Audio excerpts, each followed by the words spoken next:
Audiolivro Mordomo Eficaz: Como multiplicar os recursos com sabedoria, de Ellen G. White. Capítulo 10. Um apelo por mais fervor.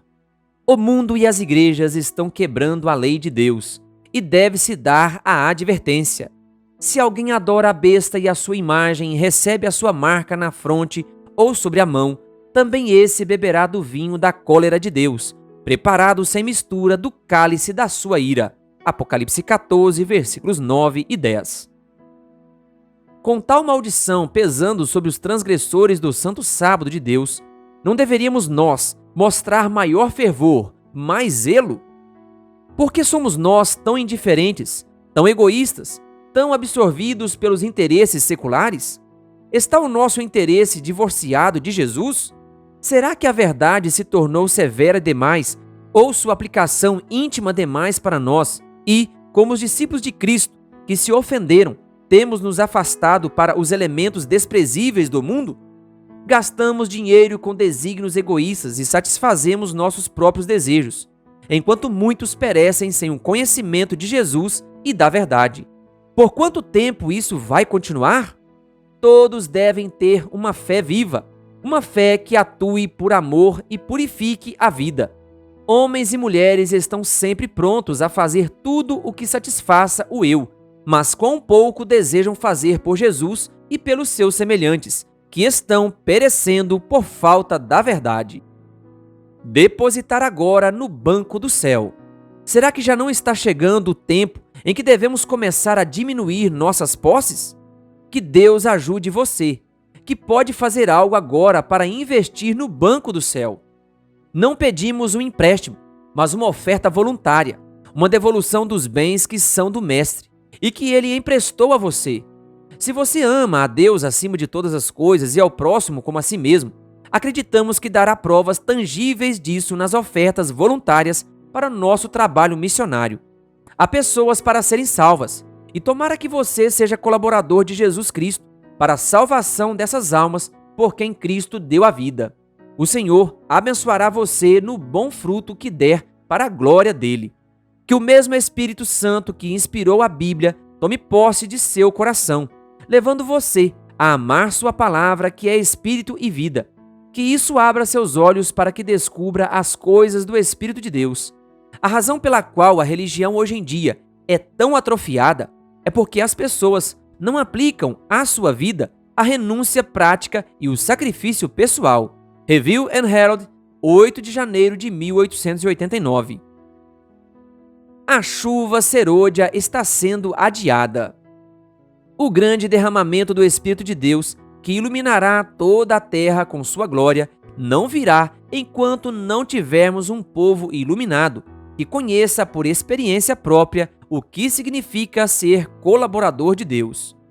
Quando tivermos uma consagração completa, de todo o coração, ao serviço de Cristo, Deus reconhecerá esse fato derramando o seu Espírito sem medida. Mas isso não acontecerá enquanto a maior parte da igreja não for colaboradora de Deus. Ele não poderá derramar seu Espírito enquanto o egoísmo e a condescendência própria estão sendo tão praticados, enquanto prevalece um espírito que, traduzido em palavras, exprimiria a resposta de Caim: sou eu o guardador do meu irmão? Gênesis 4, versículo 9. Review and Herald, 21 de julho de 1896. Deixar em segundo plano todo o interesse mundano. Meus prezados irmãos e irmãs, eu falo a vocês com palavras de amor e ternura. Todo interesse neste mundo deve ser subordinado ao interesse na grande obra de redenção.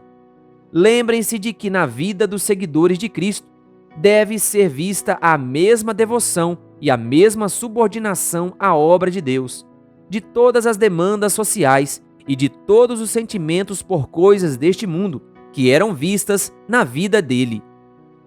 Os pedidos que Deus nos faz sempre devem ser prioridade para nós. Quem ama seu pai ou sua mãe mais do que a mim não é digno de mim. Mateus 10, versículo 37. A vida de Cristo é nosso livro-texto. Seu exemplo deve nos inspirar a fazer esforços incansáveis e abnegados para o bem dos outros. Toda a capacidade dos servos de Deus deve ser conservada em exercício contínuo para levar muitos filhos e filhas a Deus. Não deve haver, em seu serviço, nenhuma indiferença, nenhum egoísmo, qualquer desvio da renúncia pessoal para o comodismo e qualquer afrouxamento da súplica fervorosa pedindo a ação do Espírito Santo significam dar poder ao inimigo. Cristo está inspecionando sua igreja. Quantas pessoas há cuja vida religiosa é sua própria condenação? Deus exige aquilo que nós não damos: consagração sem reservas. Se todo cristão tivesse sido fiel ao voto que fez ao aceitar a Cristo, muitas pessoas no mundo não teriam sido deixadas a perecer no pecado. Quem responderá pelas pessoas que têm baixado à sepultura, sem estar preparadas para se encontrarem com o Senhor? Cristo se ofereceu como um sacrifício completo em nosso favor. Com fervor trabalhou para salvar os pecadores. Quão incansáveis eram seus esforços no sentido de preparar seus discípulos para o trabalho. Mas quão pouco temos feito, e a influência do pouco que fizemos tem sido terrivelmente enfraquecida pelo efeito neutralizador do que deixamos por fazer, ou começamos e nunca terminamos, e pelos nossos hábitos de descuidada indiferença. Quanto temos perdido por deixar de avançar para realizar o trabalho que Deus nos deu? Como cristãos professos, deveríamos nos espantar com tal perspectiva. Review and Herald, 30 de dezembro de 1902. O espírito de sacrifício. O plano de salvação foi estabelecido num sacrifício tão amplo, profundo e elevado que é incomensurável. Cristo não enviou seus anjos a este mundo decaído enquanto ele ficava no céu. Ele mesmo saiu a campo, suportando a humilhação. Tornou-se um homem de dores, familiarizado com a tristeza, levando ele mesmo nossas enfermidades e fraquezas. E a falta de desprendimento naqueles que dizem ser seguidores dele é considerada por Deus como sendo uma negação do nome de cristão. Os que afirmam ser um com Cristo e satisfazem seus desejos egoístas por roupas, móveis e alimentos extravagantes e caros são cristãos apenas de nome. Ser cristão é ser semelhante a Cristo. Quão verdadeiras são, portanto, as palavras do apóstolo: todos buscam o que é seu e não o que é de Cristo Jesus. Filipenses 2, versículo 21. As obras de muitos cristãos não correspondem ao nome que levam. Agem como se nunca tivessem ouvido falar do plano da redenção executado a um preço infinito. A maioria pretende ter fama no mundo, participar de seus costumes e festas e viver para a satisfação do próprio eu. Seguem seus propósitos particulares com o mesmo ardor com que o mundo o faz, e assim limitam sua capacidade de ajudar a estabelecer o reino de Deus. A obra de Deus, que deveria estar avançando 10 vezes mais do que na força e eficiência que está, é detida como a primavera é atrasada pelo vento gelado do inverno, porque alguns que se dizem ser povo de Deus estão se apropriando dos recursos que devem ser dedicados ao seu serviço.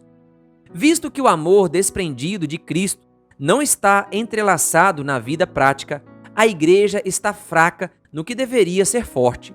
Em consequência de seu próprio modo de agir, apagou sua luz e privou milhões de pessoas do Evangelho de Cristo. Como podem aqueles por quem Cristo se sacrificou tanto continuar a desfrutar egoisticamente de suas dádivas? Seu amor e desprendimento não têm paralelo. E, quando esse amor estiver incorporado na experiência de seus seguidores, eles identificarão seus interesses com os de seu Redentor. O trabalho deles será o estabelecimento do reino de Cristo. Eles lhe consagrarão o ser e as posses, que usarão conforme sua causa precisar. Isso não é nada mais do que Jesus espera de seus seguidores. Nenhum indivíduo que tenha diante de si um alvo tão elevado como é a salvação de pessoas terá prejuízo ao pensar em meios e maneiras de negar a si mesmo. Essa será uma tarefa individual. Tudo quanto nos for possível doar fluirá para a tesouraria do Senhor para ser usado na proclamação da verdade, com o propósito de que a mensagem da breve volta de Cristo e das exigências de sua lei possa ser proclamada em todas as partes do mundo. Missionários precisam ser enviados para fazer esse trabalho. O amor de Jesus no coração será revelado em palavras e ações. O reino de Cristo estará acima de tudo. O eu será colocado em sacrifício vivo no altar de Deus. Todo aquele que verdadeiramente está unido a Cristo sentirá o mesmo amor pelas pessoas que levou o Filho de Deus a deixar seu trono real, seu alto comando e, por amor a nós, tornar-se pobre, para que pela sua pobreza enriquecêssemos. 2 Coríntios 8, versículo 9. Review and Herald, 13 de outubro de 1896. Um chamado para famílias consagradas. Deus pede esforço pessoal dos que conhecem a verdade. Apela para que famílias cristãs vão às comunidades que jazem nas trevas e no erro, para que vão aos campos estrangeiros a fim de se familiarizarem com outra cultura e trabalhar com sabedoria e perseverança pela causa do Mestre. Para atender a esse chamado, é necessário ter desprendimento. Enquanto muitos estão esperando que todo obstáculo seja removido, pessoas estão morrendo sem esperança e sem Deus no mundo. Muitíssimos mesmos, por amor às vantagens mundanas ou visando adquirir conhecimento científico, irão se aventurar em regiões insalubres e em países onde imaginam que podem obter vantagens comerciais. Mas onde estão os homens e as mulheres que trocarão de endereço e se mudarão com sua família para lugares que necessitam da luz da verdade, para que seu exemplo possa influenciar os que os virem como representantes de Cristo? O clamor macedônico vem de todos os quadrantes do mundo, e as pessoas estão dizendo: passa e ajuda-nos. Atos 16, versículo 9. E por que não há decidida resposta? Milhares devem ser constrangidos pelo Espírito de Cristo a seguir o exemplo daquele que deu sua vida pela vida do mundo. Por que recusar fazer decididos e abnegados esforços para instruir os que não conhecem a verdade para este tempo?